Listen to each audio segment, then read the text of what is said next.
샬롬, 7월 21일 이슬기도 오신 여러분 환영합니다. 우리 암송 하도록 할 텐데요. 시편 146편 1에서 2절 말씀 우리 같이 한번 암송하도록 하겠습니다. 할렐루야 내 영혼아 여호와를 찬양하라. 나의 생전에 여호와를 찬양하며 나의 평생에 내 하나님을 찬송하리로다. 아멘. 한 번 더 하겠습니다. 할렐루야 내 영혼아 여호와를 찬양하라. 나의 생전에 여호와를 찬양하며 나의 평생에 내 하나님을 찬송하리로다. 아멘. 오늘 우리가 살펴볼 말씀은 잠시만요. 봅시다. 아직 이게 안 고쳐져 가지고 화면이 안 뜨는데요. 이 사사기 4장, 사도행전 8장, 예레미야 17장, 마가복음 3장입니다. 이 네 본문을 단호라는 그런 관점에서 단호하다라는 그런 관점에서 한번 살펴보도록 하겠습니다. 먼저 사사기 4장입니다. 드보라와 야엘의 이야기는 하나님의 구원 계획 앞에서 보여야 할 단호한 믿음의 자세를 보여줍니다. 드보라는 여성이라는 당시 사회적 제약에도 불구하고 하나님의 부르심에 단호하게 응답을 했습니다. 그녀의 단호함은 개인적 용기가 아니라 하나님을 향한 절대적 신뢰에서 나온 것이었습니다. 야엘 역시 적군 장수를 죽이는 위험한 행동을 통해 하나님의 정의를 실현했습니다. 이들의 단호함은 하나님의 주권적 계획 안에서 각자의 역할을 충실히 감당하는 순종의 모습이었다고 할 수 있겠습니다. 그리고 사도행전 8장입니다. 빌립의 단호한 복음 전파는 환경과 상황에 굴복하지 않는 신앙의 본질을 드러내고 있습니다. 예루살렘에서 일어난 큰 박해는 초대 교회에게 위기였죠. 그렇지만 빌립은 이를 복음 확산의 기회로 받아들였습니다. 그는 사마리아와 에티오피아 내시에게 복음을 전하며 문화적 장벽을 뛰어넘었습니다. 빌립의 이런 단호함은 복음의 능력에 대한 확신과 성령의 인도하심에 대한 민감한 순종에서 나왔습니다. 이는 오늘날 성도들이 어려운 상황에서도 사명을 포기하지 않는 그런 신앙의 모델이 된다고 할 수 있습니다. 그리고 예레미야 17장으로 넘어갑니다. 예레미야의 단호한 선포는 하나님의 진리를 타협 없이 전하는 예언자적 사명의 모습을 보여주었습니다. 그는 유다 백성들이 듣기 싫어하는 책망의 말씀도 주저하지 않고 전했어요. 인간의 마음이 거짓되고 부패했다는 진단은 듣기 어려운 진실이지만 이것이 회개와 구원의 시작점이라는 것을 보여줍니다.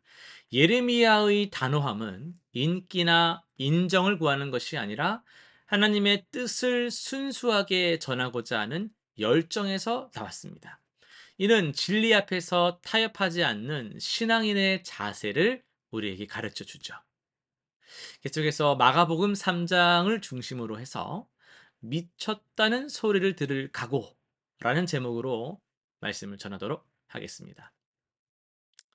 여러분 언제 미쳤다라는 소리를 들어본 적이 있습니까?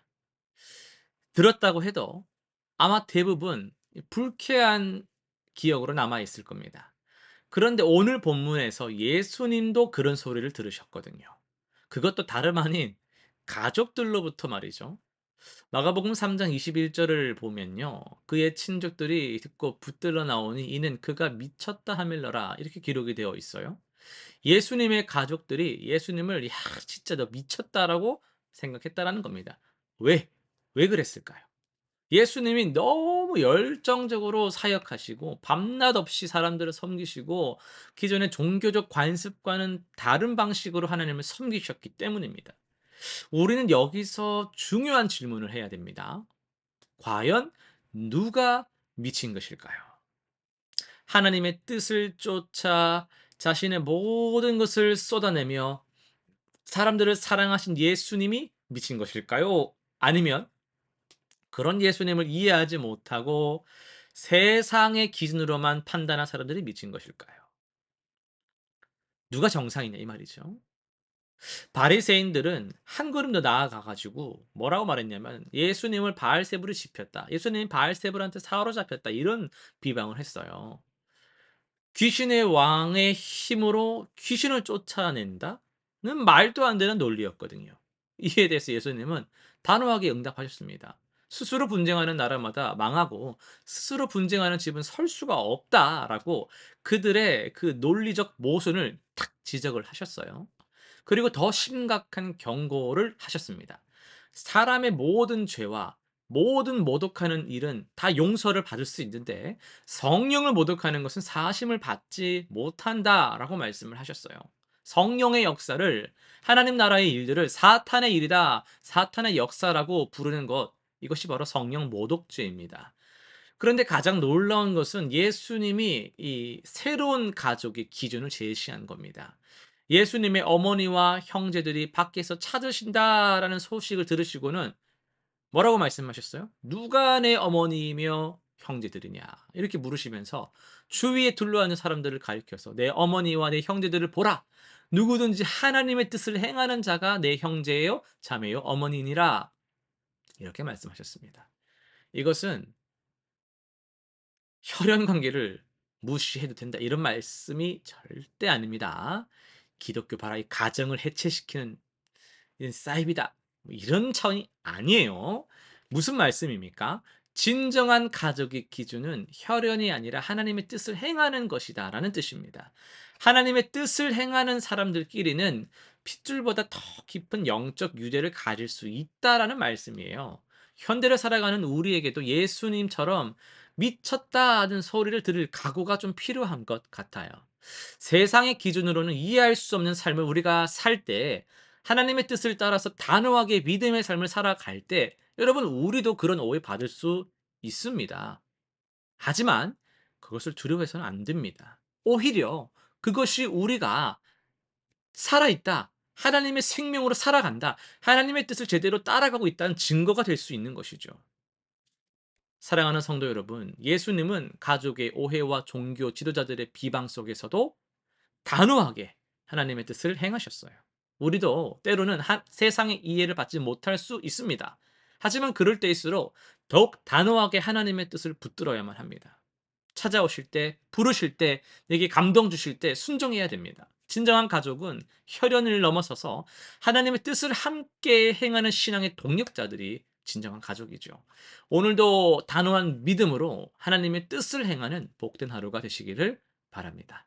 실천사항 세 가지 정리하겠습니다. 첫 번째는 단호한 기도 생활을 합시다. 세상의 유혹과 핑계에 이렇게 저렇게 흔들리고 다 털어내주고 빼내가고 아무것도 없는 채로 빈털터리가 되지 말고 딱 말씀에 붙잡혀서 정해진 시간에 하나님께 먼저 기도하는 습관을 만들어 보세요. 작은 단호함부터 시작해서 "아니야, 하나님부터. 아니야, 말씀부터. 아니야, 하나님 중심으로." 이런 식으로 딱 단호하게 시작해서 신앙의 기초를 다져가시길 바랍니다. 두 번째는요. 진리에 대한 단호한 입장을 가집시다. 직장이나 학교에서 하나님의 뜻에 어긋나는 일에 참여하라는 압력을 받을 때가 있을 수 있죠. 어 단호하게 그리고 지혜롭게 거절할 수 있는 용기를 구하시길 바랍니다. 세 번째, 영적 가족 관계를 형성합시다. 혈연 가족과의 관계를 소중히 여기면서도 우리가 최근에 오후 예배를 통해서 성도의 교제에 대해서 깊이 알아가고 있잖아요. 교회 안에서 하나님의 뜻을 함께 행하는 이 영적 가족들과 더 깊은 교제와 사랑을 나눠 가시기를 바랍니다. 기도하고 마치겠습니다. 하나님 아버지, 예수님께서 보여주신 단호한 믿음을 우리도 본받아 살아가게 하여 주옵소서. 세상의 오해와 비방을 두려워하기보다도 아버지의 뜻을 기뻐 행하는 자녀가 되게 하여 주옵소서. 진정한 가족의 의미를 깨달아서 서로 사랑하며 하나님 나라를 이루어가게 하여 주옵소서. 예수님의 이름으로 기도드립니다. 아멘.